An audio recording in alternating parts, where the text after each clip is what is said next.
Et mesdames, messieurs, bien le bonjour à tous. Excellent réveil, excellente matinée, bon réveil, bienvenue sur Canal, bienvenue dans la matinale. On se retrouve en ce vendredi, comme tous les vendredis, samedis et dimanches. Vous vous excuserez ma petite forme, je me tape une petite angine blanche. Sinon, tout va bien. Et d'ailleurs, on va parler santé dans quelques instants avec Fethi Benachnou. On va parler du moustique tigre. Et oui, on en a beaucoup parlé, vous en avez sûrement entendu parler, que ce soit dans la presse ou à la télévision, et ça tombe très bien, on y revient ce matin avec Benachnou.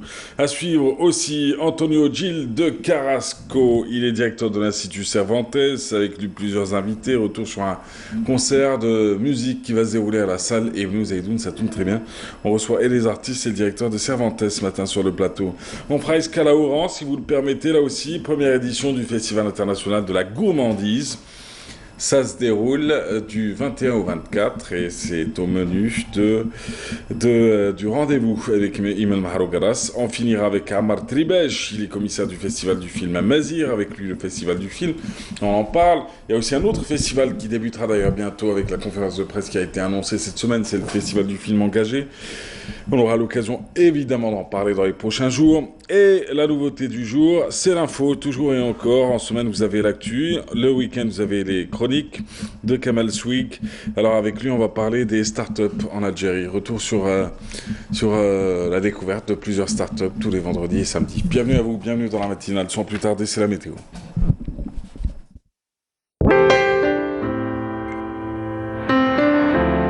Suivez l'air du temps avec Mobilis. Et la météo, c'est avec vous, Frédéric Cher, bonjour. Bonjour à vous, Mahlaz, et bonjour aussi à tous ceux qui nous regardent ce matin. Excellent réveil, ravi de vous retrouver comme d'habitude. Eh bien aujourd'hui, le ciel sera voilé sur la partie nord. En effet, on attend des passages nuageux. Ces nuages seront sans conséquence. Le soleil prendra beaucoup de place au nord. Il s'imposera aujourd'hui. Sur la partie sud, en revanche, les nuages seront assez denses à partir de la matinée vers la wilaya de Tindouf, avec des pluies à caractère orageux. Donc, Météo Algérie prévoit un temps souvent voilé devenant couvert vers le sud-ouest, la wilaya de Tindouf à partir de l'après-midi, avec des pluies tout en prenant un caractère orageux assez marqué à partir de l'après-midi, gagnant le sud de la wilaya de Béchar en fin de soirée. Ces nuages seront donc assez denses vers ces régions. Ailleurs, le temps sera voilé avec une activité orageuse qui est prévue au Sahara central. Sans plus tarder, les températures, eh bien les voici. On attend, il fera 22 degrés cet après-midi à Oran, à Tlemcen aussi, 24 pour Alger, 23 à Nabas, Kikda, 20 à Sétif, 22 à Tizi Ouzou, 20 à Djelfa. Sur la partie sud, il fera 21 degrés à Béchar, 24 seulement pour Tindouf, comme à Gardaya aussi, 25 Hassim Saoud, entre 26 et 28 degrés au Sahara central, 31 Hassim Ilizi, 28 à Manrasat Janat et enfin un maximum de 36 degrés pour l'extrême sud. Place ce matin au continent européen. Aujourd'hui en Europe, eh bien, le soleil aura du mal à s'installer. La couverture nuageuse intéressera pratiquement tout le continent. Elle sera assez dense par endroits. Il pleuvra aujourd'hui à Madrid, à Bordeaux, à Marseille aussi. Le soleil sera présent aujourd'hui seulement pour Copenhague. Côté température, 0 degré à Varsovie, ça va baisser nettement. À partir de l'après-midi, 7 degrés à Prague, à Budapest, 4 à Bucarest, 17 pour Rome, 10 degrés à Londres, 9 à Paris, 11 à Bordeaux, 10 degrés aussi à Madrid, 15 à Lisbonne et enfin un maximum de 17 degrés à Rome. Vous l'avez compris, les températures vont baisser nettement aujourd'hui. On termine ce bulletin météo avec l'éphéméride. Aujourd'hui, le soleil se couchera à 17h35. Les nouvelles du ciel continuent sur le site les3w.meteo.nz. Merci pour votre attention. Excellente matinée encore une fois. Et à tout à l'heure pour d'autres nouvelles du temps.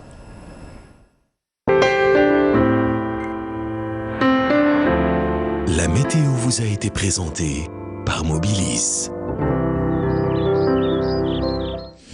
Voilà, midi, effectivement, pour le prochain rendez-vous. Excellente matinée encore une fois. Nous, on se retrouve dans quelques instants avec qui? Avec Fethi Benachnou et sa fameuse chronique santé. Avec lui aujourd'hui le moustique tigre, mais pas que. On pourrait revenir sur tous les petits bobos de saison.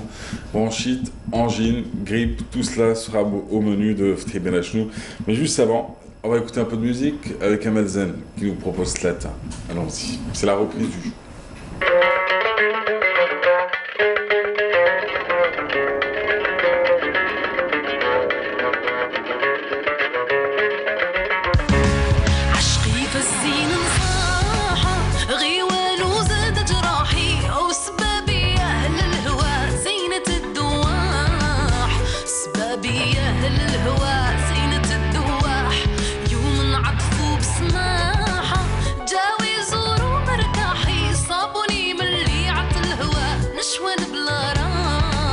صابوني ملي عت الهوى نشوان بلا راح قلت لهم صبت الراحة بهواكم طاب فراحي يا جيا والفين غدروا شي كيسان ملاح جيا والفين غدروا شي كيسان ملاح ثلاثة هوا ومراحة مهواهم ماني صاحي ركوب الخيل والبنات وكيسان الراح ركوب الخيل والبنات وكيسان الراح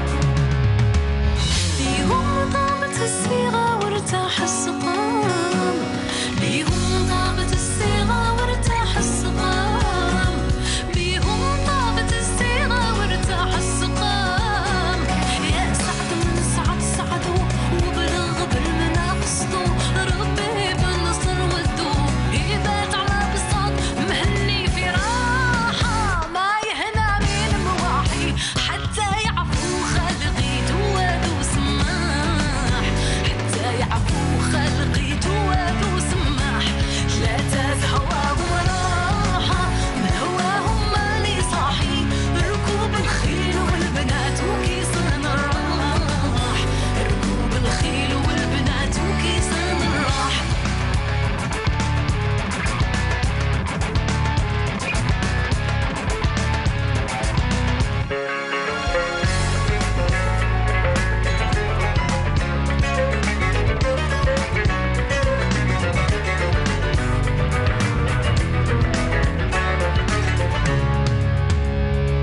ركوب السرة والفرجة والمقام ركوب السرة والفرجة والمقام ركوب السرة والفرجة والمقام مع بنات الهوى والحال الولعات بالقمصان هذه لديك كانوا غزال على خدودهم ياقوتة والضاحة والقمر ليل واحي ويلا شمس الضوحة مالت على البطاح ويلا شمس الضوحة مالت على البطاح ثلاثة هوا وراحة مهواهم ماني صاحي ركوب الخيل والبنات وكيسان الراح ركوب الخيل والبنات وكيسان الراح ثلاثة هوا وراحة مهواهم ماني صاحي ركوب الخيل والبنات وكيسان الراح ركوب الخيل والبنات وكيسان الراح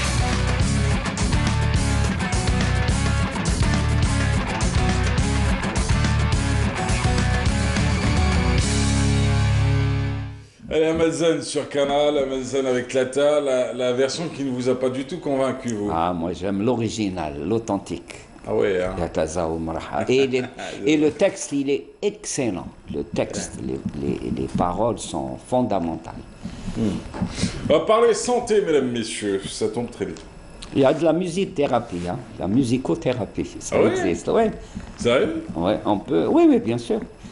Certains dentistes mettent de la musique dans leur cabinet lorsqu'ils travaillent beaucoup. Ça relaxe la musique, la musicothérapie. D'accord. Je savais que dans certains hôpitaux allemands, Voilà. ils avaient recours à hôpitaux psychiatriques. Hein. Ils avaient, parce que la presse en avait beaucoup parlé il y a quelques années. Vous savez, dès qu'un Algérien réussit à l'extérieur de l'Algérie, tout le monde en parle. Dès qu'il réussit à l'intérieur du pays, Personne n'en parle. Nul C'est- n'est prophète en son pays, comme on dit. Oui, excusez, j'ai mal. Alors, bon, on va envoyer le jingle et après on revient parce qu'on est en 1970 et forcément le jingle est quelque chose de nouveau. Allons-y, jingle.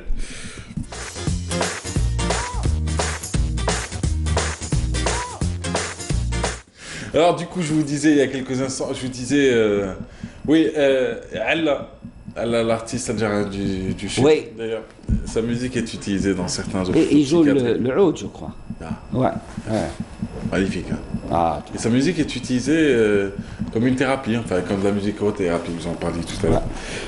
Docteur Benachlou, alors du coup, ce matin, vous allez nous parler du moustique tigre. Moi, j'ouvre une parenthèse. Ah oui, parce que l'homme est centré sur lui-même, que l'homme parle de lui-même avant de parler des autres, et c'est important. super, Une petite angine avec une luette inflammée, on fait quoi? Parce que très là, important. Ça fait 3 jours que je Premièrement, suis KO. très important. Premièrement, examiner la gorge avec un truc. Parce que Déjà tu as deux types d'angine. Soit elle est rouge, les amygdales sont rouges. Waouh.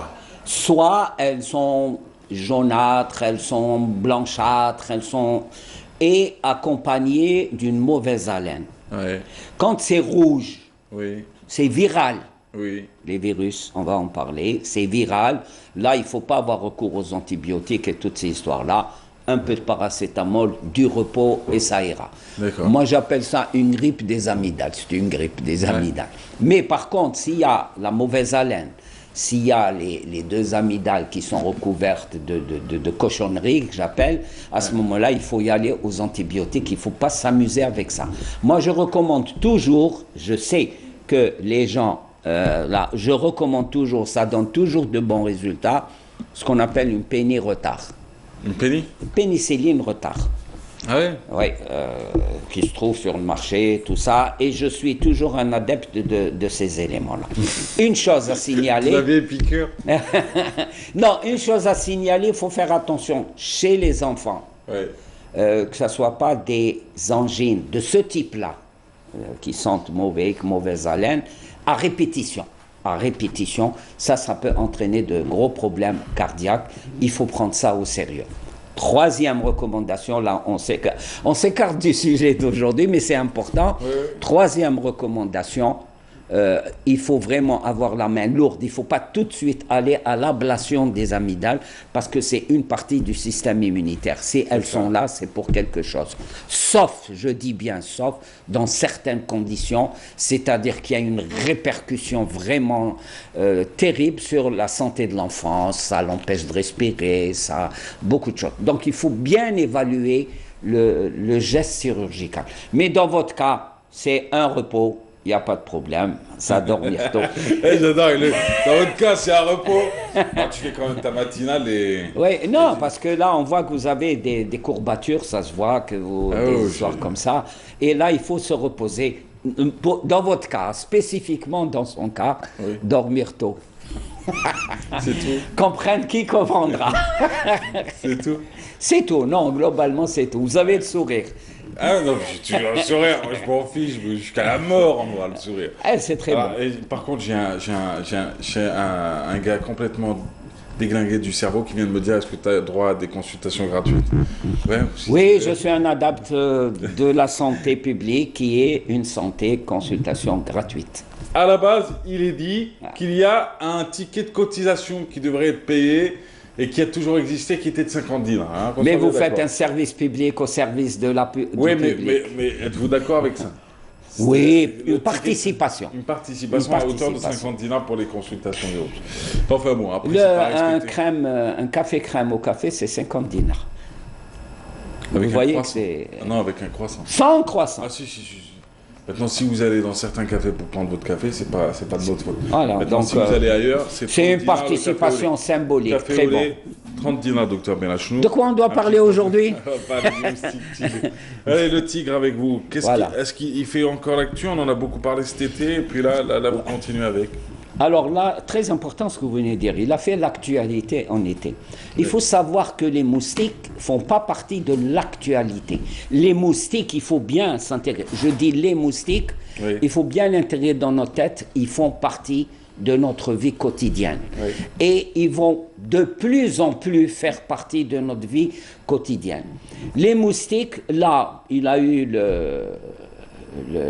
comment dirais-je, la une cet été, le moustique tigre.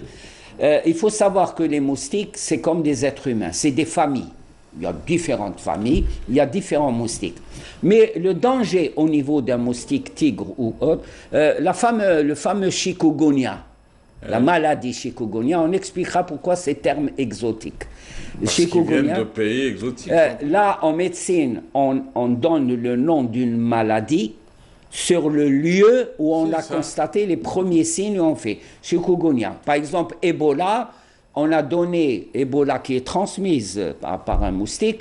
Ebola, c'est un village au niveau de l'embouchure d'un fleuve en Afrique, ça se passe comme ça. Zika, la fièvre jaune, le West Nile, tous ces éléments-là. Mais ce qu'il faut comprendre, que ce soit le moustique tigre ou autre, le moustique, c'est ça, c'est le moyen de transport des virus.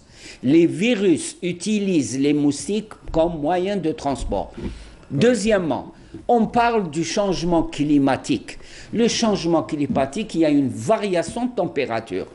Les moustiques vivent dans ce qu'on appelle un biotope, c'est-à-dire un environnement où il y a surtout une température qui leur permet de se développer. Ça, c'est important. Et comme il y a un changement climatique, il y a un report, il y a une remontée des moustiques qui étaient en Afrique. C'est tout à fait normal.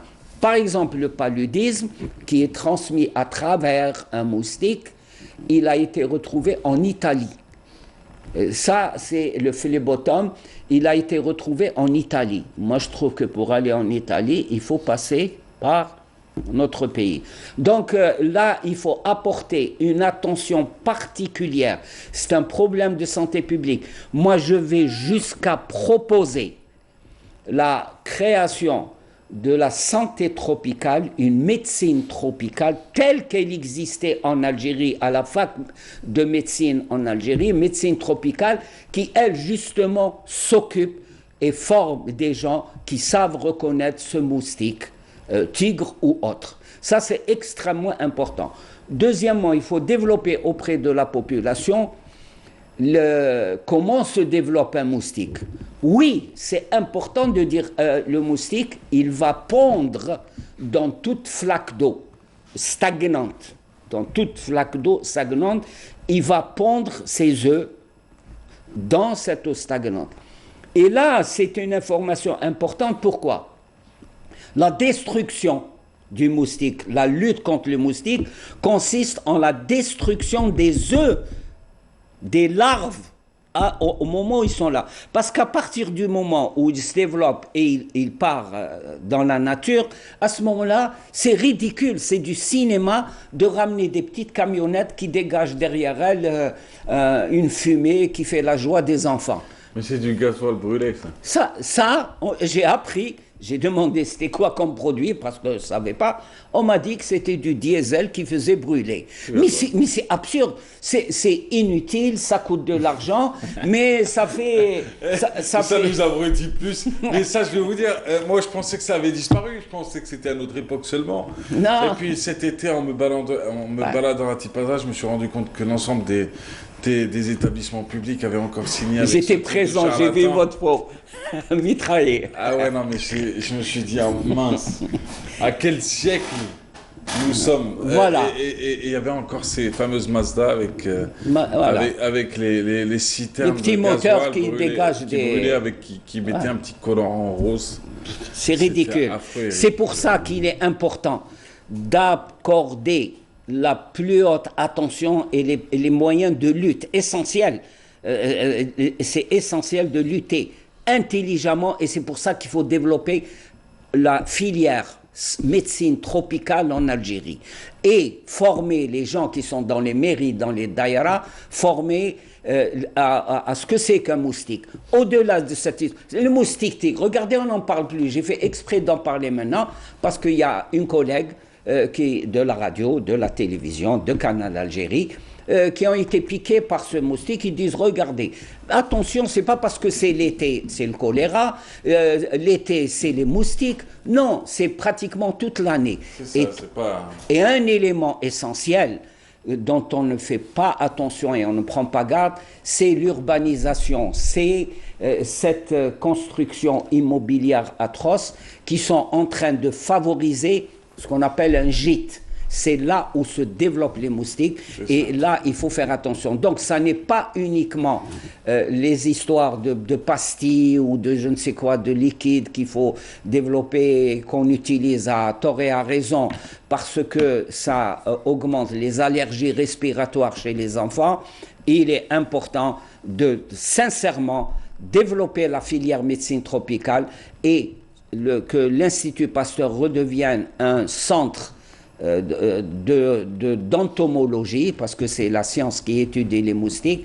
Et attention, les moustiques, il ne faut pas s'amuser avec, parce que ça transmet des maladies très graves transmises par les virus. C'est là où il faut faire attention et évidemment éviter une chose, par exemple, que les mairies ou les daïras, ou je ne sais pas qui c'est qui s'occupe de ça, aillent visiter en priorité, c'est une urgence absolue, ce qu'on appelle les vides sanitaires, qui sont de véritables lacs souterrains sous les immeubles et qui sont le lieu de développement de qui le plus souvent sont obstrués, ne sont plus... C'est des nappes d'eau affreuses. Il y a la mauvaise odeur, il y a les rats, et c'est l'endroit où prolifèrent les moustiques. Moi, je crois qu'il ne faut pas en parler moustiques, tigres, faire de grandes photos dans les journaux en première page, c'est ridicule. Il est là, il va être là et on va avoir d'autres moustiques. Ce n'est pas uniquement parce qu'il en veut à l'Algérie. Je crois que tous les spécialistes au niveau mondial disent que le principal danger pour l'humanité, et je suis fier de faire partie de l'humanité, ce sont les virus transportés par les moustiques. Deuxièmement, on est en train de développer le transport Algérie-Afrique. Par des camions, par des trucs. Là, il faudrait faire attention. On est au balbutiement. Mais ça peut être dans une simple cabas, une simple valise, un simple ballot de vêtements ou de je ne sais trop quoi, que c'est pas uniquement par la route, ça peut être même par les airs. Donc vous voyez qu'il faut prendre au sérieux, je le dis à partir de ce plateau, il faut prendre au sérieux la lutte scientifique, logique, de lutte contre les moustiques, ça c'est important. Merci docteur, c'était un plaisir, comme d'habitude. Hein?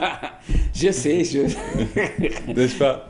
Non, mais je m'excuse, mais moi je dis la réalité. Vous n'avez pas à vous excuser. Non, la réalité, c'est pas moi qui plombe l'ambiance. Moi, je trouve qu'il faut, au contraire, on a une vie formidable en Algérie.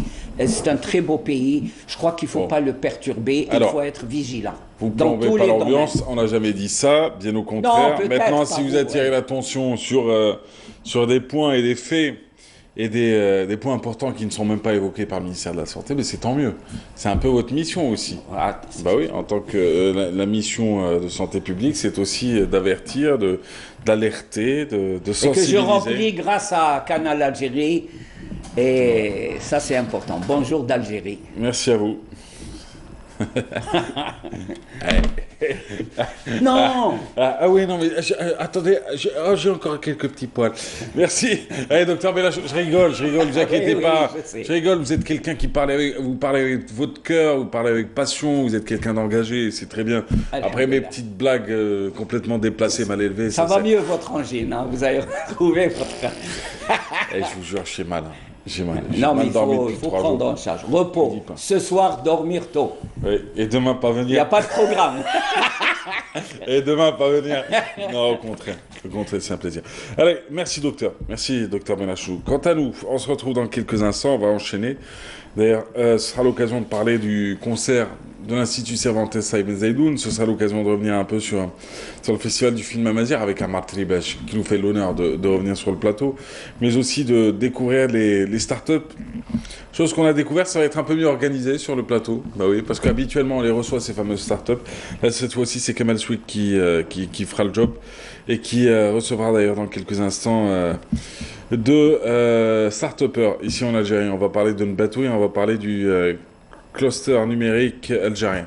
Vous allez découvrir tout ça, vous allez voir. Ça balance des mots à droite à gauche en anglais, ça veut pas dire grand-chose des fois, mais on comprend très très vite quand on simplifie le débat et ce sera le but tous les vendredis et samedis. Nous, on se retrouve dans quelques instants juste après cette visite au musée du Bardo. Oh, qu'il est beau ce musée, c'est Myriam Moussaïd qui nous le fait redécouvrir, nous aussi. Situé sur les hauteurs du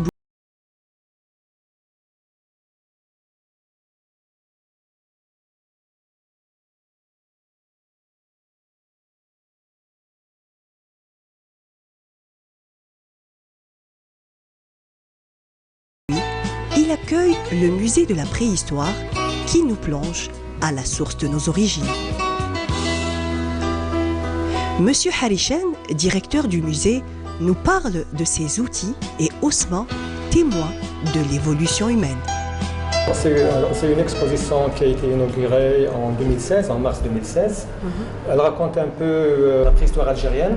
On a présenté un peu les sites qui racontent une chronologie de 2 millions d'années jusqu'à 10 000 ans, en passant par le plus ancien site d'Afrique du Nord qui est l'Oldoyen, le site de El Hanesh.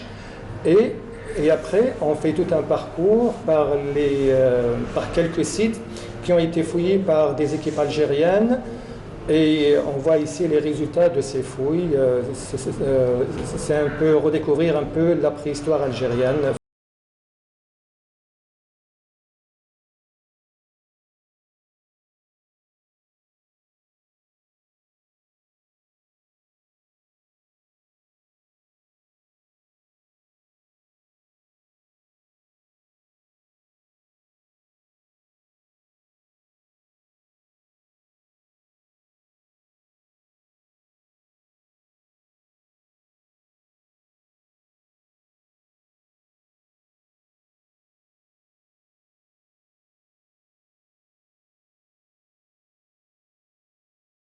Fait en pierre, que ce soit calcaire, silex, grès ou bien obsidienne, et aussi la faune, qui est une faune, tantôt elle est type savane africaine ou bien méditerranéenne. Donc nous avons ici, alors c'est selon la chronologie et selon les sites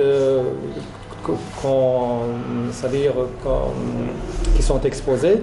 Il y a par exemple l'hippopotame, le rhinocéros, des équidés qui remontent à plus de 2 millions d'années jusqu'aux époques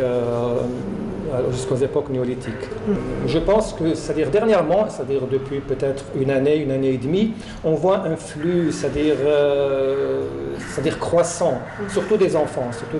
Il y a plein d'écoles qui nous faxent ou envoient leurs demandes pour faire visiter des groupes de jeunes, pour voir un peu que ce soit le côté préhistorique ou même le palais aussi, comme c'est un palais d'époque ottomane, il a une architecture un peu particulière, donc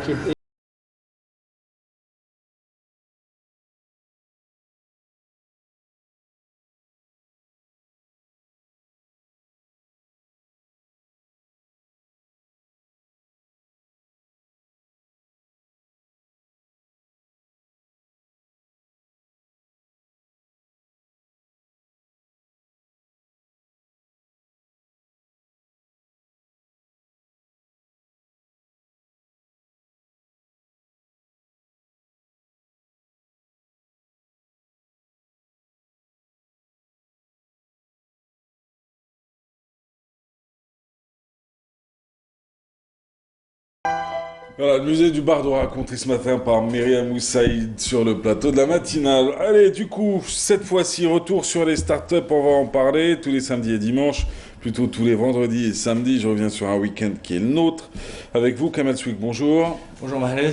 Alors, vos invités aujourd'hui, alors il y en a deux. L'un est président du cluster numérique algérien, le second est manager d'Nbetou, une start-up, on va en parler d'ailleurs, Mehdi Omar Ouaïch, c'est ça? Ouaïch. Ouaïch, très bien. Et Faisal Chaib, c'est à vous, messieurs. Merci, bonjour messieurs. Donc bonjour à tous, c'est un nouveau rendez-vous qui va vous permettre justement de s'intéresser à l'écosystème numérique en Algérie. Nous allons parler aussi des technologies numériques, de l'information et de la communication. Nous allons vous familiariser avec ce qui se passe en Algérie. Si vous êtes un novice, c'est la rubrique à suivre. Si vous êtes des professionnels aussi, ça va vous permettre aussi de connaître les nouveautés, les nouvelles startups, les nouvelles applications. Et pour planter le décor, justement, nous recevons aujourd'hui le président du cluster numérique, Mahdi Omar Wayesh, et un start-upper ou un président d'entreprise, c'est Faisal Chahid. Vous êtes le président de Nbatou. Donc on va commencer avec vous, Mahdi. Qu'est-ce qu'une start-up, justement ? Comment on peut définir une start-up ? Une start-up, c'est une entreprise qui répond à un besoin de manière innovante. Une start-up, ça démarre nécessairement d'une innovation. Et quand on dit innovation, c'est pas obligatoirement une innovation technologique. Ça peut être une innovation dans les usages ou une innovation dans l'organisation d'une entreprise. Pour donner l'exemple qui est juste à côté de moi, Nbatou, c'est une start-up parce qu'elle répond à un besoin de manière innovante, le besoin d'être hébergé, de connaître de nouvelles villes, de nouveaux lieux.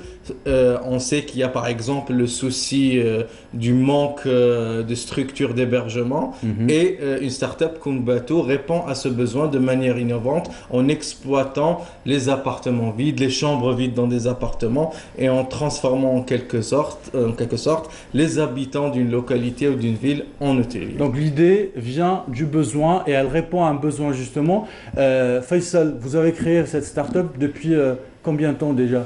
Depuis 2016, donc Nbatou existe depuis 2016. Avant, on couvrait juste la ville d'Alger. Et là, à travers le soutien de la communauté Nbatou, donc là, on se retrouve sur 26 wilayas avec des produits qui sont authentiques. Est-ce qu'on peut définir Nbatou pour ceux qui n'ont jamais été sur votre site ? Oui. Quelle solution vous apportez justement au manque d'infrastructures hôtelières ? D'accord, donc pour présenter Nbatou, pour ceux qui ne connaissent pas Nbatou, c'est une marque, à travers son site, elle propose des hébergements chez l'habitant un peu partout en Algérie. Donc le besoin est né à travers qu'il y avait moins d'infrastructures hôtelières et touristiques. Donc nous, pour combler tout ça, pour donner une autre solution aux voyageurs algériens, on a créé une plateforme qui réunit les hébergeurs, les hôtes, avec les visiteurs, ceux qui veulent voyager. Vous avez calqué Airbnb ? Ben non. Airbnb est dans un secteur et nous, on est dans un autre secteur. C'est quand chacun a ses avantages et ses différenciations. Vous êtes présent dans combien de wilayas en Algérie ? Sur 26 wilayas. D'accord. Voilà. Et vous êtes présent dans le sud aussi ? Exactement, avec des maisons authentiques, des khaymat, des gîtes, un peu partout.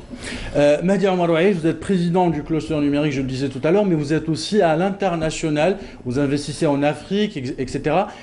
Une start-up, pour qu'une start-up réussisse, quelles sont les conditions de la réussite justement ? Pour répondre, les facteurs sont divers. Il y a des facteurs endogènes et exogènes.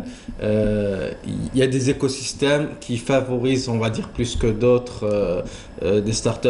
Mais je pense que s'il fallait les classer, le premier facteur, ça serait l'agilité. Ça serait la capacité de s'adapter au marché. Pour reprendre juste la phrase qui a été dite, vous avez copié Airbnb, non. Vous avez calqué. Calqué, voilà. Le poids des mots est très important. Voilà, exactement. Ouais. L'idée, c'est que, comme j'ai dit, une start-up part par une innovation sur le modèle. Aujourd'hui, Airbnb a lui-même calqué d'autres agences qui faisaient... Très bien. Voilà. Alors, le monde des startups est à fleur de peau quand on va lui poser des questions qui ne vont pas dans son sens, forcément. Non. Parce que j'ai l'impression que c'est le cas. Non, c'est juste pour donner un exemple concret par rapport à ce qui s'est dit sur le plateau. Donc, pour revenir, le premier facteur de réussite d'une start-up, c'est la capacité de s'adapter à son marché. Nbatou a su adapter ce que font d'autres à la réalité algérienne. On citera d'autres startups dans le e-commerce, dans le. Très bien. Quelles sont les grandes startups aujourd'hui en Algérie, justement, si on veut parler des grandes startups? On peut les nommer? Heureusement, on ne peut pas faire une liste exhaustive, mais il y en a qui sont connus du grand public, comme Watkins, comme Emploatic, comme Yassir, comme Temtem, pour tout ce qui est, on va dire, la partie mobile. Mais encore une fois, quand on dit start-up, la notion de start-up n'est pas restreinte à la start-up numérique. Il y a des start-up dans l'agro-business, il y a des start-up dans la restauration, il y a des startups dans les services hôteliers. Donc, toute entreprise naissante qui part d'une innovation est considérée comme une start-up. Justement, pour revenir au processus de la création de start-up, il y a plein d'événements aujourd'hui qui sont organisés un peu partout en Algérie. Les start-up week-ends, il y a des événements qui sont organisés aussi par les clubs étudiants, etc. Il y a plein d'idées qui fusionnent, etc. Parfois, on essaye de chercher aussi par rapport aux idées qui existent déjà. On essaye de les copier parfois ou pas, on essaye de les améliorer. Comment est-ce qu'on peut créer une start-up en Algérie? Quels sont les process de la création d'une start-up? Donc les process d'une création d'une start-up, ça commence à partir d'un besoin, comme l'a dit mon collègue Marayesh. Ça commence à partir d'un besoin. Donc dès qu'on cerne un besoin qui est dans un marché quelconque, donc on lance l'idée. Donc avec l'idée qu'elle va être créée, elle doit être adaptée au marché algérien. Parce que si on adapte ça à un autre marché, l'innovation ne pourra pas marcher. Donc, dès que l'idée elle sera adaptée, donc il faut l'appliquer, faire sortir le prototype, l'essayer sur un marché, sur un échantillon, et de là, si ça marche très bien, la dupliquer sur tout le marché cerné. Comment fonctionne Bateau? Bateau, c'est très simple. Pour le consommateur qui nous regarde aujourd'hui, pour le simple utilisateur, je vais sur votre site internet, je cherche une région et je vais trouver une chambre. Oui, vous allez retrouver des chambres, des maisons, des appartements, des fois même si vous cherchez le luxe, il y a des villas piscines qui sont à votre disposition sur notre site. On peut voir ça sur le site justement, c'est bateau.com. Et juste pour continuer, à ce moment-là, j'opte pour une chambre, parce que je veux dire, on parle beaucoup de concepts philosophiques qui peuvent ne pas intéresser énormément les gens, parce que ça fait quelques années qu'on est en train de saouler tout le monde à la télévision en parlant innovation, start-up, numérique, le digital et ce qui va avec, et on a très peu parlé du concret en réalité, de comment ça se traduisait. Alors du coup, c'est simple. Là, je viens de voir un niveau de villa, il coûte 121 000 dinars la nuit, je clique dessus. Oui. Et qu'est-ce qui se passe par la suite? Enfin, 12 100 dinars plutôt la nuit. 12 000 dinars la nuit, mais c'est à Albière, c'est un niveau de luxe pour cette personne. On n'est pas dans un débat populiste, ça coûte cher ou ça coûte pas cher. Sur votre site, c'est combien? C'est à partir de 6 000 dinars pour un appartement pour 6 personnes. Allez, on va être précis, on va donner un exemple pour une personne qui veut aller passer un séjour d'une semaine dans le sud, par exemple. C'est bientôt la haute saison. Je veux aller à Timimoun. Allez, je vais sur votre site, je choisis un appartement à Timimoun, une petite maison. Je paye comment? Vous payez par transfert bancaire ou bien transfert postal, donc CCP ou bien par banque. Si je suis à Alger, je paye aussi par transfert bancaire? Exactement. Donc le transfert bancaire, les transactions, on les a simplifiées. On n'a pas besoin aujourd'hui de e-commerce pour lancer ça, mais là, il y a des gens qui sont de n'importe quelle région de l'Algérie qui sont en train de payer et de faire confiance la marque Nbatou. Donc ils sont en train je vous cite des exemples, de Timimoun, de Tindouf, ils partent jusqu'à Waran, de Biskara, ils partent jusqu'à Al-Qala. Donc ils sont en train de s'échanger, c'est un nouveau type de consommation. Est-ce que vous commencez à être rentable? Pour dire être rentable, c'est à partir de plusieurs années pour dire. Exactement. Et on va parler de ça justement avec vous, Madi Omar Ouayesh. La rentabilité aussi des startups, c'est pas évident. On a parlé tout à l'heure, avant de rentrer dans le plateau, de Twitter qui n'est pas rentable jusqu'à aujourd'hui. Il faut laisser un peu de temps, il faut quelques années pour qu'une startup devienne rentable à travers le monde. Ça dépend des modèles, ça dépend des secteurs, et on parle de rentabilité financière, mais il y a d'autres types de rentabilité. Vous avez cité l'exemple de Twitter.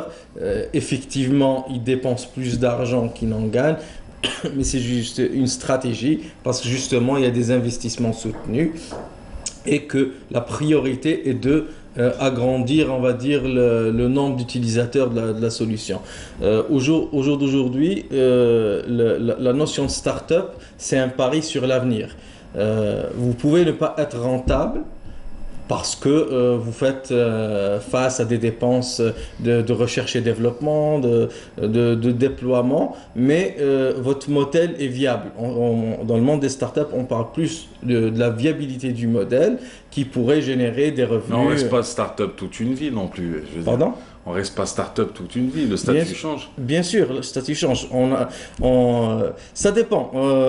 En termes de mentalité, on peut rester start-up, même quand sur start-up, c'est aussi un mode de fonctionnement.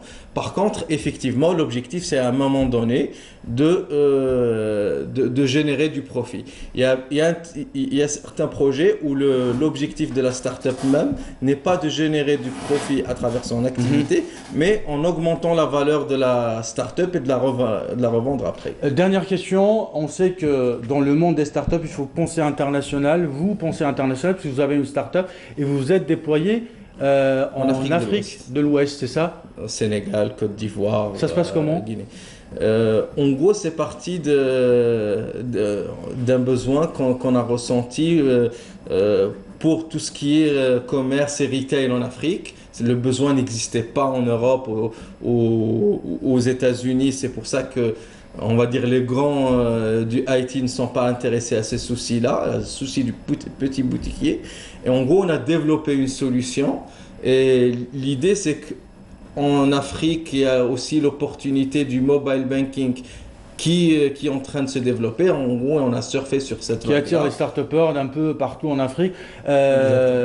Faisal Chaib, Oui. des ambitions peut-être régionales, pour ne pas dire internationales. Bien sûr, on est déjà en train de parler de ça. Déjà, bon, enfin, pour Nbatou, c'est déjà dès le départ cerner le marché algérien, lui offrir plusieurs solutions dans tout ce qui est le tourisme, donc développer ça. Puis après, pourquoi pas se couvrir d'autres pays en Afrique ou bien en Asie, Inch'Allah. Juste pour finir, sur votre site tout à l'heure, vous avez un peu. Vous n'avez pas répondu à tout. J'ai pas répondu à votre question. On paye qui exactement? Vous payez vous ou le propriétaire? Donc le paiement se fera à travers la société Nbatou. Donc ça passe à travers pour sécuriser le paiement. Vous reversez TVA ou pas? Il y a eu une grosse polémique là-dessus par rapport à Temtem, par rapport à Essay, par rapport à l'ensemble des entreprises qui font dans le e-commerce, notamment Jumia, qui ne reversent pas de TVA et c'est de l'argent qui échappe aux impôts. Vous répondez quoi à cela? Parce que si on pose pas ce genre de questions, on pourra passer des journées à parler de start-up, c'est mignon entre nous, on pourrait se faire même des petites rencontres sympathiques dans des hôtels avec des petits fours, mais je veux dire, la réalité, elle est là. En termes sur l'aspect fiscal, on en est où? Sur l'aspect fiscal, Nbatou, en tant qu'entité, elle paye ses impôts. Mais sinon, on travaille. La réponse est très simple. C'était oui ou non. Oui. On invite que des startups qui payent des impôts sur ce plateau, Mahrez. On se retrouve demain, on va parler. On aura l'année devant nous et je vais vous prouver par A plus B que c'est pas le cas. On va parler demain des applications mobiles 100% algériennes. Donc on va inviter deux applications qui vont nous expliquer justement le process, le développement d'une application, comment on développe une application en Algérie, à qui il faut faire appel et comment la lancer, comment la monétiser exactement. Donc demain, même heure, même rendez-vous. Voilà. Weyesh Mehdi Oumar, merci d'avoir été avec nous. Merci, je voulais juste là, on n'a plus le temps. Vous avez un demi-mot. Ok. Là, je pars de ce pas à Steph et je voudrais aussi faire un témoignage pour encourager les initiatives start-up qui se passent à l'intérieur du pays. Et demain, après-demain, il y a un forum emploi et start-up à la Maison de la Culture de Steph organisé par Merci à vous, Faisal Chaib, merci à vous. Bonne chance pour Nbatou. À très vite. Longue vie, Kamel Souiga demain. Et on aura l'occasion demain de revenir sur la différence entre l'impôt et la fiscalité, la TVA et autre chose, parce que ça, je pense qu'il y a confusion là-dessus. Nous, on se retrouve dans quelques instants, si vous le permettez. On part avec Iman Mahrougras à l'occasion de la première édition du Festival international de la gourmandise. Et oui, là, ça se passe à Oran, du côté de l'ouest du pays. Ça a débuté le 21, c'est jusqu'au 24, et c'est Iman Mahrougras qui nous en parle d'ailleurs ce matin à travers ce duplex. Iman, bonjour. Bonjour à vos invités. Bonjour, Bonjour Alger, bonjour chers amis téléspectateurs. On a tenu à vous emmener dans une ambiance et pas des moindres puisque c'est l'ambiance de la première édition du Festival de la gourmandise. Et bien sans plus attendre, on va rejoindre l'organisateur de ce premier Festival de la gourmandise, c'est Monsieur Fouzi Bahish. Alors lui, il est président du club des artisans. Bonjour. Oui madame, bonjour. Merci de nous avoir accueillis dans cet espace de gourmands. Eh bien, le Bahia vous accueille avec plaisir et vous dit que ce festival international de la gourmandise se déroule du 21 au 24 novembre par la participation de 40 wilayas. Vous nous avez devancé. J'allais vous poser la question combien de wilayas est présenté ici à cette première édition. Très bien, il y a 40 wilayas qui sont venus pour participer et montrer leur savoir-faire dans tous les plats et les mets traditionnels. Et tout ce qui est terroir algérien, on est en train de le découvrir maintenant avec tout ce tas de grands chefs venus pour assister à ce festival international de la gourmandise. Je vais vous devancer encore pour vous dire qu'il y a 6 pays étrangers qui sont avec nous. C'est la Tunisie, le Maroc, l'Égypte, le Mali, et le Liban et encore la Turquie et la Syrie. C'est des grands chefs qui sont venus pour montrer leur savoir-faire et pour éblouir le public. Et on a un jury de tonnerre avec à sa tête Madame Rizqi. Alors je vais quand même signaler que Madame Rizqi, on va la retrouver dans un petit moment, oui, certainement pour parler un petit peu des, on va dire, des mets et surtout des jeunes chefs qui participent à cette compétition. L'espoir et l'avenir de cette discipline et puisqu'on fait même, on a prévu de faire même des formations dans tout ce qui est culinaire mondial et traditionnel. Il y a beaucoup de formations. Dans la boulangerie et la viennoiserie aussi. Boulangerie, viennoiserie, on ne veut pas faire que des concours, mais on veut se baser sur les formations pour élever le niveau de tout ce qui est culinaire et art culinaire en Algérie. Bien, mais aussi, je vais aussi rajouter qu'on a aussi l'organisation de shows culinaires, on va dire des formations, des ateliers. Et là, je vous laisse, je vous abandonne pour un petit moment, puisque je vais vers des candidats quand même qui sont là, qui sont en train de nous préparer des mets, alors là, mais vraiment succulents. Où là, je m'arrête devant une candidate. Alors, elle, c'est Djelnidi Aïn El Hayat. Bonjour. Bonjour. Merci de nous avoir, d'ailleurs, de nous accueillir devant vous ici. Alors, qu'est-ce que vous nous préparez? شرشوخة هذه كسرة وتشيشة. نديروا الفطير ونديروا تشيشة مرمز. D'accord. Et vous représentez quelle région? بون هي تخدم بسكرة وبصح وشيه نخدموها درك حنا كلها هزيناها تسمى كل عندنا نخدموها الجزائر كامله محسوب يعرف. وانتي منين جايه؟ انا من خنشله من بلاد الشاويه. بلاد الشاويه داكور. هذه سرقتها المينه هذه سرقتها من عند خواتاتي من بسكره. عندي خواتاتي في 3 في بسكره هزيت من عندهم كسره وتشيشه مرمز بون مرمز يدار بطماطم وامور وتشيشه وكاينه فريك تجيب اللحم هذه ما تجيش باللحم. هنا راني نشوف فيك vous êtes en train de nous préparer le cherchoucha, c'est ça. Alors parlez-nous un petit peu de ce que vous êtes en train de nous préparer. هي بعد هذه نفتتوها نخدموها هكذا ونفتتها ومن بعد نسقيها باللاصوص هذا اللي قلت كسره وتشيشه بسكريه وتجي خشينه هذه لافاي تاعها ماهيش خشينه باش المرقه تعود تحكم فيها مليح. هذه هي تجي حاره تجيب الحمص بالفول تجيب الطماطم حب بون تجيب بحوايج بزاف. جوعتيني عين الحياه جوعتيني. حاره بزاف حاره بزاف اللي ما يلاويش الحار ما ياكلهاش.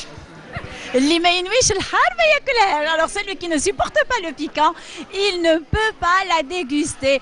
Et voilà, là je m'arrête devant alors une grande dame de la gastronomie algérienne, Khalti Houria. Je vais l'appeler Khalti Houria. Bonjour, bonjour, صباح النور. الله يسلمك بنتي. انا راني حنبدا راح ندير ثريده قسمطيني، حطيت الزيت، حطيت الزبده. Et là, je ne vais pas vous demander la recette parce que Khalti Houria, je souligne aussi à nos chers amis téléspectateurs qu'elle est médaillée et elle a hissé le drapeau algérien très haut en ce qui concerne la gastronomie parce que comme vous le savez, nous avons quand même un pays très riche et très vaste, on va dire un jardin de plats, de mets, on va dire même des aromates qui diffèrent de région en région. Alors Khalti Houria, تكلمينا على les médailles que vous avez eues. شاركت في مهرجان في مصر طهات العرب. كاين شاركت حوالي 13 14 دولة ما بينهم الجزائر. احنا شاركنا. انا بالنسبة لي انا نحب نحيي التراث، نحب الحاجة القديمة نرجعها، نقلبها جديدة، ندير لي توش وكل ونرجعها حاجة تتقدم حتى في لي غون ريستورون كما يقولوا. انا درت حوايج قدم جايين من جبال كما يقولوا لوراس من الشاويه، حاطين القسمطينه العنابه، ناس كل في لا ريجيون تاع الشرق يديروهم، درتهم الحمد لله. ديت فيهم 3 ميداي اون ارجون و ميداي اون اور الحمد لله. هذه خصها تولويله. الله يسلمك ما نعرفش نولول والله لا نعرف. كون جيت اني ولولت ما نعرفش نولول. Vous représentez quelle ville d'Algérie? مدينه عين مليله تابعه لولايه ام البواقي. بكري كانت تابعه لولايه قسنطينة، ومن بعد مع التقسيم الاداري ولات تابعه لولايه ام البواقي.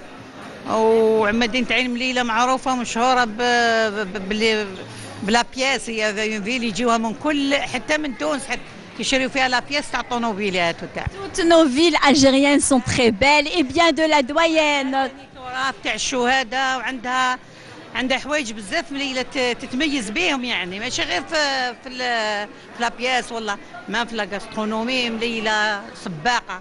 الكسرات تاعها واحد ما يقدر يديرها. الله يعطيك الصحه. انت عين مليله نراهنك واحد ما يقدر يديرها، منوعه ما تقدر. رايحه نجي لعين مليله وعلميني ندير الكسره فوالا. الله يسلمك. Jeune de 17 ans participant à la première édition du Festival international de la gourmandise, adepte de la gastronomie traditionnelle revisitée à sa manière. Alors, كيفاش من القرايه رحت للغاسترونومي كيفاش؟ كنت نشوف السيدة صبرينا برامي في روتيلي، ومن بعد دات لي قدوة كبيرة، رحت عندها قلت لها الشيف حبيت ندخل الكويزينة، قالت لي با بروبلام. انا كنت نخدم عند خالي في بجايه في لايك، ومن بعد رحت هيدا شويه حتى وليت نحب دخلت في الدومين تاع الكويزينه، دخلت عمقت لداخل.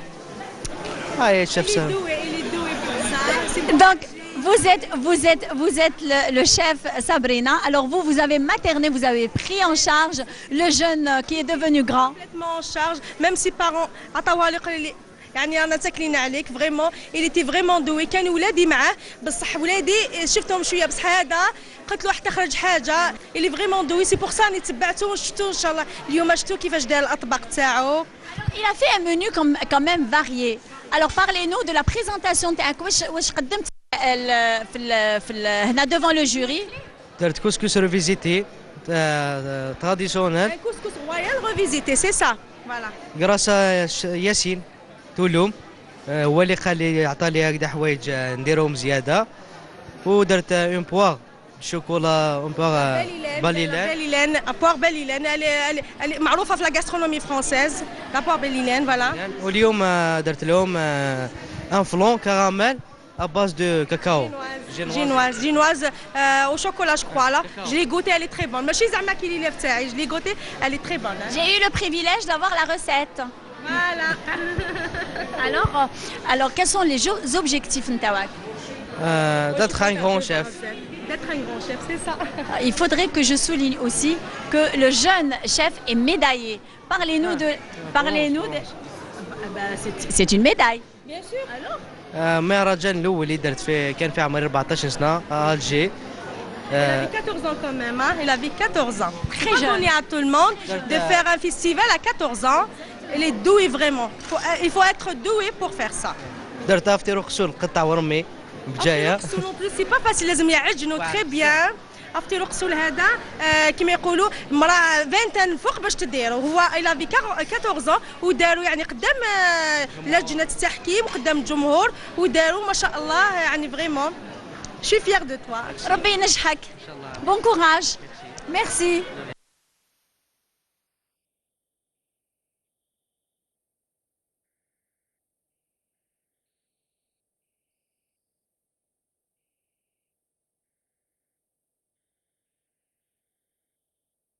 Vous avez eu l'occasion de découvrir ce jeune chef qui, à peine 17 ans, est venu et qui représente la belle ville de Bjaïa. Je vous invite maintenant à découvrir la chef du jury, la présidente du jury. Ce n'est qu'autre que Madame Rzqi. Bonjour. Bonjour. Merci d'avoir accepté notre invitation.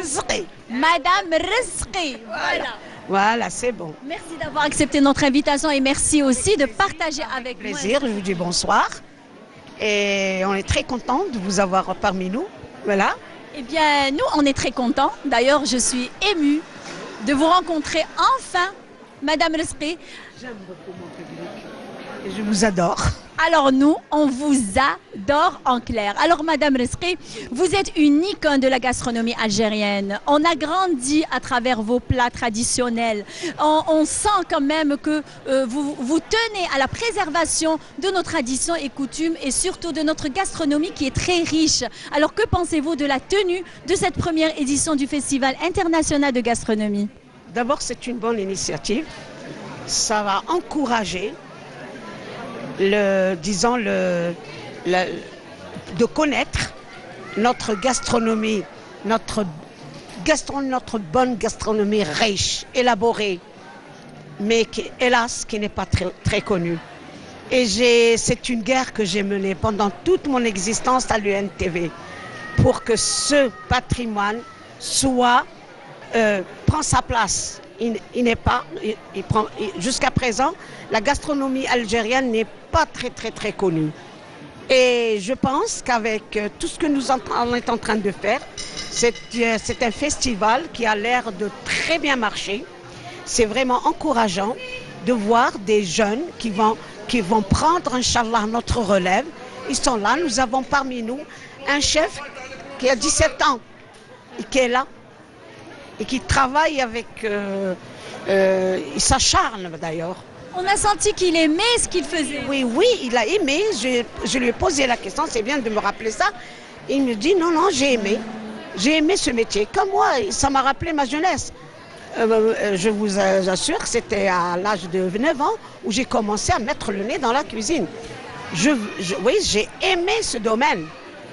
Et j'ai commencé, j'ai fait des écoles d'art culinaire et là, j'étais très contente d'être sur la télévision en 86. J'ai commencé, j'avais à peine 18 ans. Mais j'ai toujours mené, je peux dire, une guerre pour la cuisine traditionnelle algérienne. Pour la préservation de notre patrimoine culinaire. Il faut la préserver. C'est une richesse. C'est une richesse, je vous le dis. Et c'est une cuisine très variée, très riche. Et je peux dire au point de vue santé, c'est une cuisine qui est très riche en légumes. Les légumes, nous consommons beaucoup de légumes. Pas beaucoup de fruits, mais les légumes, on les consomme. En aromates aussi. Oui. Et tout ça, je peux dire pourquoi. Parce que nous savons très bien. Et puis, le patrimoine algérien, l'art culinaire, c'est un art comme tous les arts. Et cet art reflète l'histoire et je peux dire l'histoire d'un pays, la personnalité, l'histoire et la personnalité. Il fait notre identité. Notre identité, c'est bien, oui. Et là, nous savons pourquoi que notre cuisine est une cuisine très élaborée, très variée, parce que nous savons très bien que notre pays a été traversé par de nombreuses civilisations. Et c'est ça, disons, le secret de notre cuisine.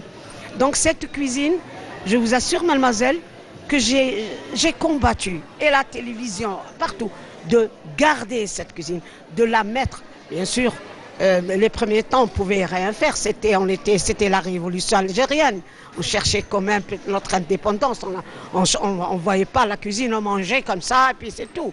Mais maintenant, c'est le moment de voir cette cuisine. Qu'elle prenne sa place. Voilà, qu'elle prenne sa place, d'essayer de la rénover un petit peu, mais pas beaucoup. Il faut préserver disons, la cuisine en elle-même, la base de notre cuisine. Très bien, merci beaucoup Madame Rizqi, ce fut un plaisir. Espérons que c'est jeune, et je suis, disons, plus que sûre que ça va marcher. Et c'est mon message. Je suis très contente parce que j'ai fait passer mon message.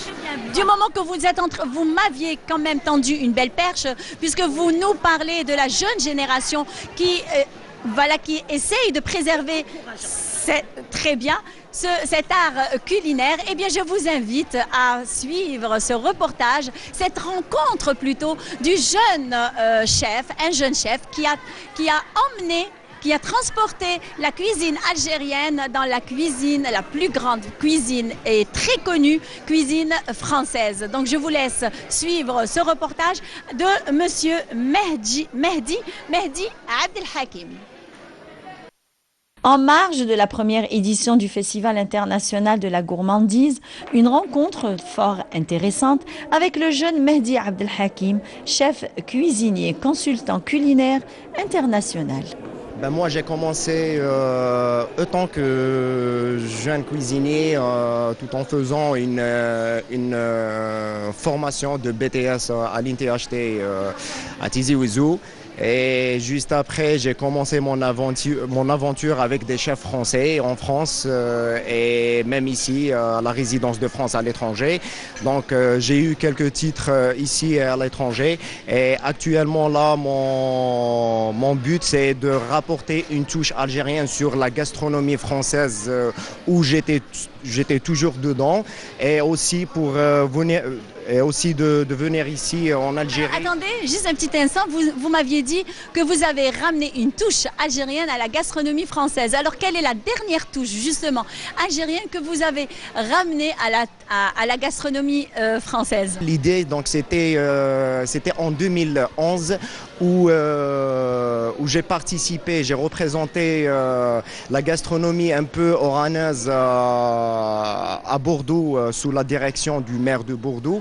Et là où j'ai eu cette idée de rapporter des épices, par exemple la dernière touche où j'ai travaillé le foie gras avec de chutney de date, là où j'ai mis en avant le produit algérien. Vous avez de toutes les façons un savoir-faire très jeune. Et là, on se retrouve avec des candidats qui sont très jeunes. Que pouvez-vous dire et conseiller ces jeunes candidats? Moi, mon conseil à donner pour ces jeunes candidats qui sont les futurs professionnels du chef algérien surtout, c'est d'aimer ce métier. Il faut avoir... On le fait par amour. Oui, il faut le faire par amour. De l'ambiance de la première édition du Festival international de la gourmandise qu'on se quitte, chers amis téléspectateurs. On vous donne rendez-vous demain. Alors on invite tous les habitants d'Oran et même les personnes qui sont issues des villes limitrophes d'Oran qui viennent un petit peu s'intéresser à notre patrimoine culinaire. Je vous dis au revoir, à demain. Allez, à demain. À demain. Est-ce qu'elle est avec nous? Voilà. Merci à vous. À demain, effectivement. On se retrouvera dès demain matin dans la matinale. Vous pourrez revenir sur l'art culinaire. Vous pourrez revenir évidemment sur ce fameux salon, cette première édition du Festival international de la gourmandise et qui se clôture d'ailleurs demain, si je ne me trompe point. Alors, du coup, ce matin avec nous, c'est l'Institut Cervantes qui est à l'honneur. Et c'est l'Espagne, forcément, avec Antonio Gil de Carrasco. Bienvenue à vous. Merci. Bonjour. Bienvenue en Algérie, j'ai envie de vous dire. Ça fait combien de temps que vous êtes installé en tant que directeur de l'Institut Cervantes? J'ai été ici directeur depuis septembre l'année passée. Septembre de l'année passée? Oui, depuis 2017. J'ai été ici à peu près 10 fois maintenant. Nous avons... Oui, 10 fois ici à la 10 fois sur le plateau? Oui. Non. Oui. C'est votre copain, et c'est madame que j'ai oublié. Amal Olmi au Radio Boulmari. Oui. Voilà. Eh ben, c'est très bien, bienvenue à vous. J'ai une petite pensée particulière à l'ancienne directrice aussi, qu'on a Oui, fréquentée Raquel pendant- Romero, Oui, oui. Raquel Romero, qu'on a fréquenté pendant de longues années. En tout cas, c'est un plaisir de vous rencontrer aujourd'hui. Bienvenue ici sur le plateau. Vous n'êtes pas seul, vous allez nous présenter. Vous m'excuserez, je suis un peu malade aujourd'hui, d'où mon antibonhomie, j'ai envie de dire. Alors du coup, ce matin avec vous, on va parler un peu musique, on va parler beaucoup musique. Vous n'êtes pas seul, vous êtes accompagné d'Antoine Mas. Bienvenue à vous. Vous faites partie d'un groupe, vous êtes le pianiste d'un groupe qui s'appelle Portebo. Porbo, oui. Porbo, c'est comme ça qu'on dit? Porbo. La T, c'est perdre. Pour prononciation, c'est porte. Bon. Porbo. Oui. Ça veut dire quoi? Bon porte. Oui. Porte de la mer, oui. Bon porte. Un petit port est très bon. Vous venez d'où? De Catalogne. De Catalogne. Ouais. Mais de quelle ville plus précisément? Palafrugell, c'est près de Barcelone. D'accord. Mais c'est à la province de Girona, n'est-ce Oui, pas? la province de Oui. Girona. Ouais. Et vous êtes bon en foot? Pardon? En football, vous êtes bon? En football, nous avons le Barcelone. Non, mais c'est pas vous. Et Barcelone, pas vous. Barcelone, vous. Et l'espagnol, que c'est le petit qui est à Barcelone. Le deuxième club. Mais il dit si tu joues au football. Moi, rien du tout. Ah, rien du Non. tout. Alors du coup, vous n'êtes pas seul, hein, parce qu'il y a les musiciens juste derrière, on va les découvrir. Alors vous allez peut-être les présenter. Il y a Carl Casanova Rigal, il y a José Nadal Puig, il y a Irineo Ferrer Serras. Je me trompe pas sur la prononciation. Enfin bon, il y a Antonio Mas. Forcément Antoine Mas. Donc vous allez être 4 sur scène ce soir. Vous serez combien sur scène ce soir? Vous serez 4 musiciens sur scène? 4 musiciens, oui. Les trios et moi qui accompagne le piano. Oui. D'accord. Est-ce que vous pouvez, le choix du groupe pour, et dans quel cadre? Oui, il chante, c'est une chanson très populaire, Musica Xavi, Bilarabi Musica Xavi. Oui. Et il chante une chanson qui s'appelle Habaneras. Qu'est-ce que c'est Habaneras? La Habana, c'est à Cuba et Barcelone, c'est en Espagne. Cuba a été espagnol pour plus de 500 années. Ouais. So, les Espagnols, quand arrivent à les pêcheurs, ils chantent pendant qu'ils pêchent. Et la musique espagnole a été mélangée avec la musique de Cuba. Et on a fait un nouveau genre qui s'appelle Habanera, que c'est une chanson d'aller en retour. Et maintenant, ils se chantent à Barcelone et aussi à La Habana. C'est une chanson très populaire de les deux pays. Magnifique. Et on va découvrir un petit extrait. Oui, oui. Si, tu parles français. Un peu comme moi, un petit peu espagnol. Oui, comme moi aussi. On a le même niveau en français et espagnol. On y va, allons-y. Allons-y, oui.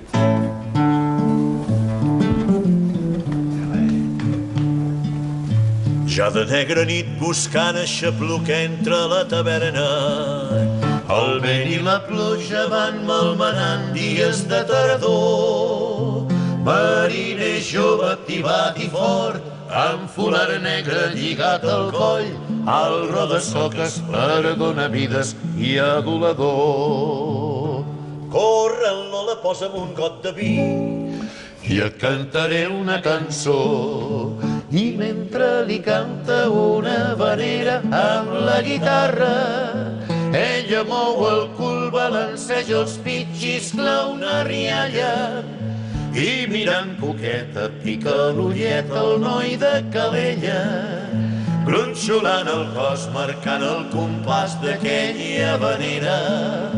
El teu cos m'encén, el teu cos em pot, mulateta vella.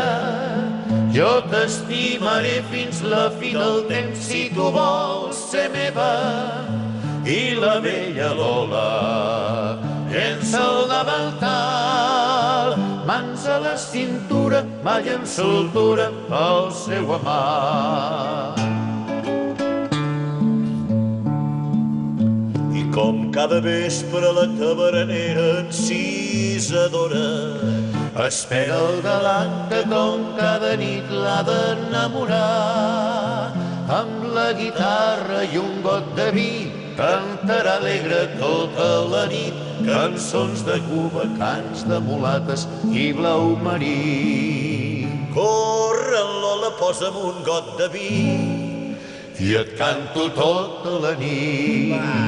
I mentre li canta una vanera amb la guitarra, ella mou el cul, balanceja els pits, xiscla una rialla.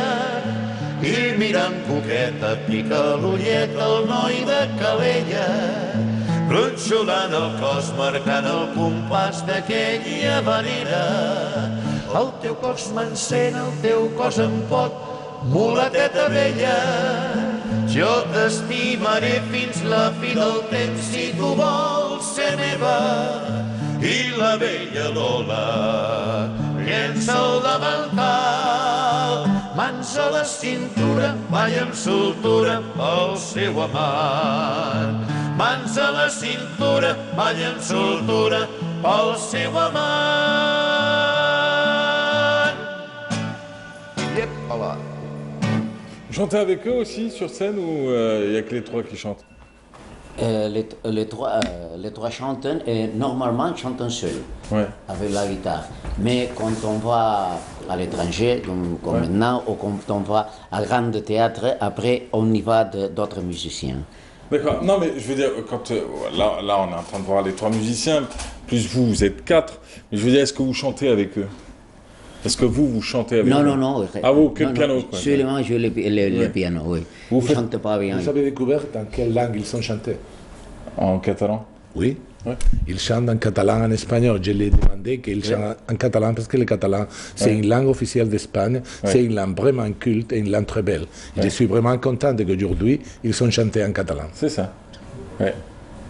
Ça tombe bien, hein, c'est l'actualité en même temps. Non, il n'y a pas aucune actualité. Oui, c'est l'actualité parce que demain... par rapport à l'Espagne. Non, parce que demain, l'actualité, c'est parce que demain, ils viennent ici, à Barcelone. Je les présenterai au Cervantes et à la Bibliothèque nationale. C'est l'actualité. Catalogne, c'est part d'Espagne, et comme les Kabyles, il y a des personnes qui aiment être catalans, mais presque la majorité, ils se considèrent espagnols et catalans. Et de toute façon, je suis vraiment content d'avoir une langue comme les catalans, une culture comme les catalans. Que vous parlez vous aussi? Je comprends tous et je parle aussi. Demain... mais je vous ai vu. En même temps, vous avez pris du plaisir. On a l'impression que le concert de ce soir vous fait plaisir aussi. Oui. En tant que directeur de l'Institut culturel espagnol, de l'Institut Cervantes, vous serez dans le public, mais vous prendrez plaisir à écouter de la musique. C'est limite, vous vous sentez un peu dans votre salon et vous mettez le CD que vous aimez écouter. Je l'ai invité à Tokyo comme directeur de Cervantes au Liban. Je l'ai invité aussi à la Turquie et je l'ai invité aussi à la Syrie. Ils ont été avec moi beaucoup de fois parce qu'ils sont vraiment les meilleurs groupes d'habaneras d'Espagne, de Catalogne, et dans le même temps, j'aime cette musique. Cette musique, nous représentons la langue espagnole. C'est ça. Parce que tout Latino-Américain, nous sommes 500 millions dans 21 pays. Et c'est une chanson qui se chante à Cuba, à Mexico, et c'est vraiment, ils sont les meilleurs représentants. Et je suis je suis vraiment content d'avoir apporté ici à l'Algérie ce groupe. Magnifique. Et on en parle d'ailleurs ce matin avec vous aussi. Alors du coup, le groupe existe depuis quand? Depuis quand? Depuis quand le groupe existe? Desde cuando estáis constituido? Il y a 52 ans. Oui, 52. Oui, mais pas les mêmes. Hein. Ah, je disais bien, on a changé, oui, bien sûr. Parce que on a commencé, ceux qui commençaient, ils sont déjà morts. Ah, ils sont morts. Je crois que pendant ces 52 ans, on en était 13 chanteurs qui ont participé avec le Porbo. D'accord. Le plus ancien du groupe actuellement, c'est vous? Non. Le plus ancien? C'est moi. Voilà. 40 ans au sein du groupe. Porbo. Moi, 30 ans. 30 ans. Et vous? 4. 34? 4. C'est l'année que 5 ans. Oui. 35 ans. Et vous? Et moi 10 comme pianiste. Ah, 10? Oui. Oh, vous êtes le plus jeune. Vous êtes le jeuneau. Bon, je vous souhaite un excellent concert pour ce soir. Je vous souhaite de prendre un maximum de plaisir, d'en partager aussi un maximum, parce que c'est un peu le but, d'offrir du plaisir. Je suis sûr qu'ils seront nombreux à venir.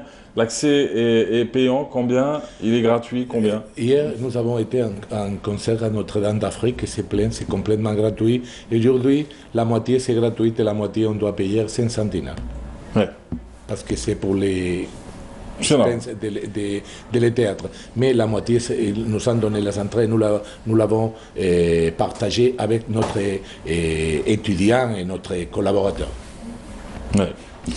Du coup, en tout cas, je suis sûr qu'ils seront nombreux à venir, de toute manière, parce que c'est une très belle musique que vous offrez. En ce qui est en musique, vous nous faites un petit quelque chose? Otra cosita más. Yalla. Yalla, yalla. Juste après, on parle d'ailleurs avec un Vente niña que el buque te espera, tengo lista la tripulación, esa nave que ves cañonera, hoy espera a tu disposición, ese faro que en tus ojos brilla, al momento de amor encendió, y sentado sobre la escotilla, de tristeza mi pecho enfermó. Ese faro que en tus ojos brilla, al momento de amor encendió, y sentado sobre la escotilla, de tristeza mi pecho enfermó. Qué felices aquellos momentos de amor en mi mente, quisiera morir. Pa' que sepas, mi prenda querida, que mi muerte o vida dependen de ti. Pa' que sepas, mi prenda querida, que mi muerte o vida dependen de ti. Vente conmigo al mar y no me hagas sufrir. Y si quieres gozar, dime que sí, dime que sí. Vete conmigo al mar y no me hagas sufrir. Y si quieres gozar, dime que sí, dime que sí, dime que sí. Et voilà. Et voilà. Et ils seront sur scène ce soir. C'est vraiment difficile parce que c'est a cappella, ça marche mal. C'est ça. Et on oublie carrément qu'ils n'ont pas d'instrument sur ce morceau. Oui, il a chanté maintenant en espagnol, que c'est aussi les langues officielles d'Espagne. Les catalan, espagnol, basque. C'est ce qui fait la richesse d'un pays. Hein. C'est la diversité, les langues et de la culture. Et nous avons une grande diversité culturelle, vraiment. Merci pour nous inviter, nous sommes vraiment contents d'être ici. En tout cas, j'espère qu'il y aura vraiment un maximum de monde ce soir et que vous allez partager un très bon moment sur scène. Vous avez fait Tokyo, vous avez fait la Syrie, vous avez fait le Japon, la Syrie, la Turquie. À présent que vous faites l'Algérie, en tout cas, on espère que ça restera un beau souvenir et que le public algérien vous laissera un beau souvenir de votre passage. Merci encore. Merci. Antoine Mas, Ireneo Ferraz, thank you. Carlos Casanova Rigal, José Nadal Puig, merci Antonio Gil de Carrasco, merci d'avoir été là. شكرا كثير أنا كثير مشروش هنا في الجزائر أنا كثير مبسوط هنا بالجزائر ça nous fait plaisir. أنا عربي من غرناطة شوف. Ouais, c'est vrai qu'il parle bien l'arabe en plus. Merci. En tout cas, merci à vous. Merci d'avoir été là ce matin. Allez, quant à nous, on se retrouve dans quelques instants avec qui? Avec Amar Telibech. Lui, il va nous parler d'un festival. Il s'agit du festival du film Amazir. Je ne sais pas si vous le connaissez ou pas. Ça se déroule chaque année entre janvier et février. D'ailleurs, cette année, on réfléchit à une édition en février prochain. Alors, le festival du film Amazir, on en parle ce matin avec son nouveau commissaire, Amar Telibech, qui sera là pour nous parler de la prolongation des appels à candidature. Bah oui, ça a été prolongé de quelques semaines, c'est peut-être l'occasion d'y revenir. Mais ça, ce sera juste après ce reportage de Naïman Walish, voilà, qui nous parle d'une maison d'hôtes à Tlemcen. On se retrouve juste après. À Oujlida, dans la proche banlieue de Tlemcen, une maison d'hôtes fut érigée il y a 4 ans et dès lors, elle ne désemplit plus. Première du genre dans toute la région, le gîte qui se nomme aimablement Marhaba accueille par vagues des hôtes d'ici et d'ailleurs. Avec des intérieurs stylisés et des extérieurs tout à fait verts, le gîte séduit beaucoup par ses lumières et son style symbiotique entre ancien et nouveau. Ce qui me touche beaucoup ici, c'est la gentillesse, le sens de l'hospitalité, l'accueil qui nous est fait dans chaque endroit. La très belle surprise de découvrir une maison extrêmement bien conçue, décorée, qui nous emmène dans un style décoratif algérien absolument magnifique. Et c'est surtout pour nous l'occasion d'échanger avec une personne d'ici, qui vit ici.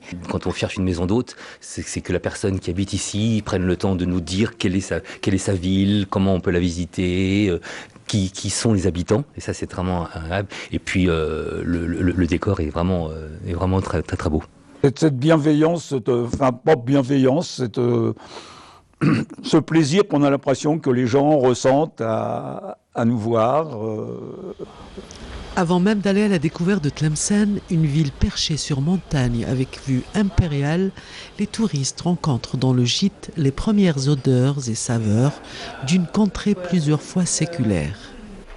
À force de visiter l'Algérie et de me rendre compte que l'hébergement était très difficile à trouver, et notamment un hébergement intime, en fait, je me suis dit que ce serait pas mal d'avoir une maison d'hôte, et d'autant plus que moi j'aime recevoir les gens, et ça me fait plaisir de pouvoir partager aussi avec les gens qui aiment ce concept. Une maison d'hôte est une sorte de vitrine où l'étranger espère découvrir de l'intérieur une façon de vivre ainsi qu'une gastronomie particulière, et c'est d'ailleurs le cas chez Marahba. L'écotourisme, on évite le tourisme de masse. En fait, là, l'hébergement dans une maison d'hôte comme ça, c'est très peu de personnes en fait. Il y a 6 chambres.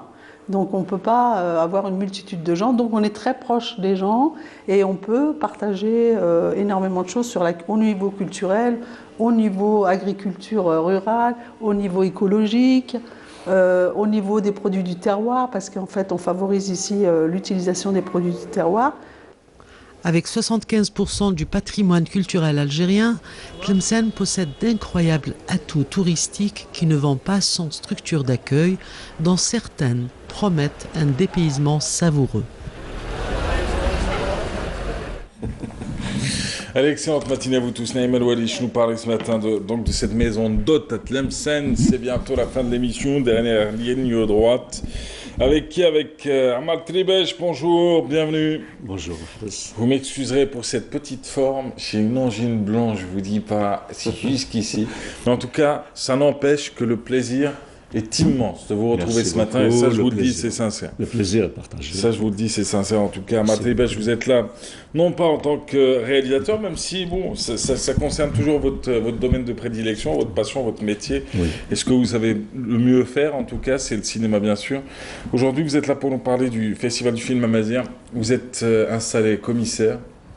Oui, commissaire du Festival Amazigh. Ouais. Depuis ce 19 novembre. Vous le souhaitiez Comment? Vous le souhaitiez? Quand monsieur le ministre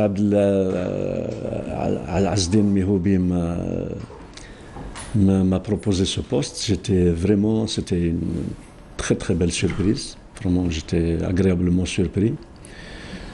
Et c'est vrai que j'ai assisté à 2 éditions, mais en tant que membre du jury. Donc, après la surprise, après le plaisir, après l'honneur que m'a fait monsieur le ministre de la Culture, c'était aussi le sentiment d'avoir devant soi quand même une lourde tâche. Oui, j'allais vous dire, parce que bon, autant on a l'impression que c'est un beau cadeau qu'Amini vous offre, en même temps, c'est un gros caillou dans votre chaussure aussi. Quand on sait on se rappelle, nous en tant que simple observateur, en recevant chaque année l'équipe du Festival du film Amazigh, oui. Connaître leurs difficultés n'était pas quelque chose de compliqué. Je veux dire, on savait qu'en termes de production, on était à un stade nul, non pas en termes de qualité, parce que nous ne sommes pas là pour critiquer, mais en termes de quantité de films proposés, qu'il fallait souvent prolonger les dates pour les appels à candidature, qu'une fois arrivé au festival, quelquefois, ça manquait de moyens, que ça manquait de films, que le jury était là, le public était là, mais que ça manquait de beaucoup de choses. Et avez-vous déjà réfléchi à tout cela? Avez-vous pensé à tout cela? Maintenant que vous avez été honoré, vous êtes content, vous êtes heureux, on sait que vous êtes un monsieur du cinéma et pas des moindres, que vous avez de grandes qualités, personne ne dira le contraire. Merci. Est-ce que vous avez mesuré l'ensemble des cailloux que dont vous devrez vous débarrasser? C'est-à-dire que être membre du jury, ce n'est pas la même chose qu'être commissaire, bien entendu, du Festival culturel national Amazigh. Mais durant mon installation par M. Bougendoura et Mme Benchir, en présence de la directrice de la culture de Tizi Ouzou, Mme Nabila Goumeziane, qui est vraiment une icône de la culture actuellement à Tizi Ouzou. Tout le monde en parle, oui, c'est vrai, ça c'est vrai. Tout le monde en parle parce qu'elle est active d'une manière extraordinaire. Vraiment, tous les jours, c'est des manifestations culturelles. Donc, au contact de ces gens-là, contact de la directrice de la Maison de la Culture, du directeur du théâtre, de la directrice de la cinémathèque, de la bibliothèque, et puis de certains professionnels comme Wahsen, j'ai commencé à reprendre un peu courage parce que je me suis dit je ne suis pas vous n'êtes pas seul? Je ne suis pas seul. Est-ce que vous êtes sûr de trouver du monde quand il faudra? Oui, bien sûr, parce que bon, monsieur Mahyout Farid, qui a été 3 ans commissaire du Festival Amazigh, que je viens de remplacer, m'a assuré de tout son soutien. Oui. Et tout ce bon monde m'ont assuré de leur soutien. D'autant plus que Tizi Ouzou, je connais parce que j'ai déjà fait un feuilleton là-bas. Et j'y suis resté 4 mois. Donc c'est une société que je connais très très bien. Et c'est des sites... Enfin, les gens... À Tizi Ouzou, on privilégie la culture par rapport à tout. Par rapport même je l'ai dit là devant, peut-être même on préfère la culture au pain. Vous voyez, on fait passer la culture. À Tizi, oui, à Tizi, les gens... On préfère la culture au pain. Ah, c'est pas mal. Oui, c'est pas mal. Et puis, il y a vraiment un foisonnement culturel extraordinaire à Tizi Ouzou.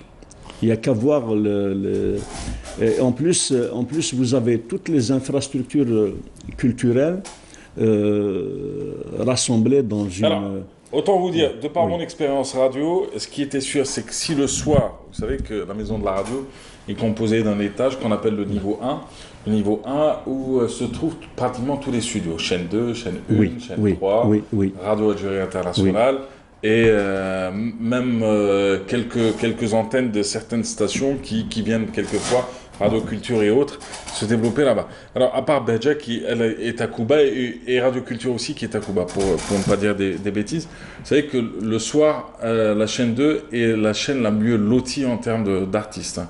C'est-à-dire que c'est là-bas qu'on voit le plus de monde, c'est là-bas que ça foisonne, c'est là-bas qu'il y a du monde. Donc, il n'y a pas de souci là-dessus, je suis complètement d'accord avec vous. Quand vous dites Tizi Ouzou, ville de culture, je suis d'accord. Maintenant, j'ai envie de dire juste, quelle va être la touche que va faire en premier Ammar Tribesh, maintenant qu'il est nommé commissaire du festival? J'imagine que vous n'êtes pas là pour faire figuration, que vous n'êtes pas là non plus pour dire oui, je suis commissaire, c'est mignon, c'est sympa. Et vous allez expliquer aux ignares aussi, ou ceux qui ne connaissent pas, qu'un commissaire n'est pas seulement un commissaire de police, mais que ça peut être un commissaire d'une manifestation culturelle.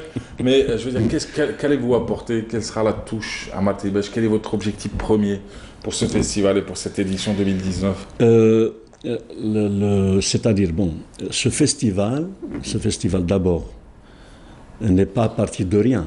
Il y a il y a un passé, il n'y a rien à dire. On est à la 17e édition, donc il y a un travail accumulé, il y a un groupe qui est actif, qui est extraordinaire,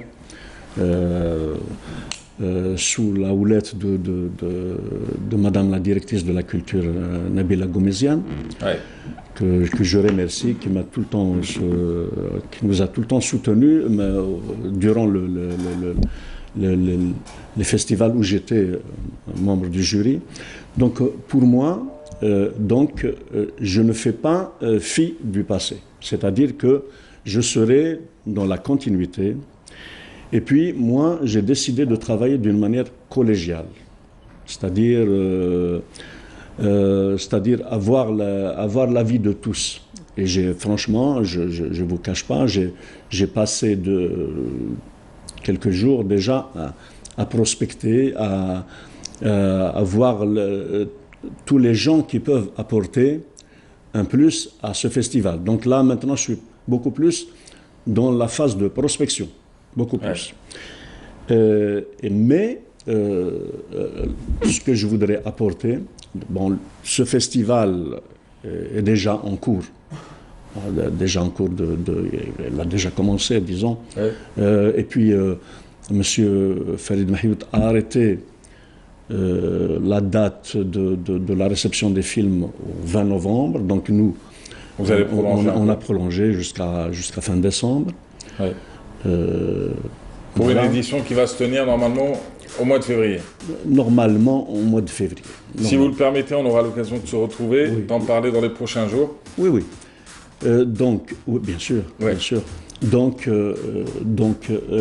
ce qui me tient à cœur maintenant, c'est la prochaine édition. C'est ça. C'est-à-dire les autres éditions. De 2020. Et là, comment on peut pallier, c'est-à-dire le festival. Qu'est-ce qui fait le festival culturel d'un film? C'est la qualité de ces films. Ouais. Donc, je vais travailler dans ce sens déjà. C'est surtout, je vais essayer de faire, on va essayer de faire appel à des scénarios qu'on va encadrer et qui peut-être...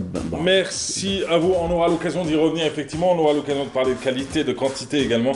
Ça aussi c'est chose importante. Merci à vous tous qui nous avez prêté attention aujourd'hui, merci de nous avoir suivis. On se retrouve dès demain, au revoir.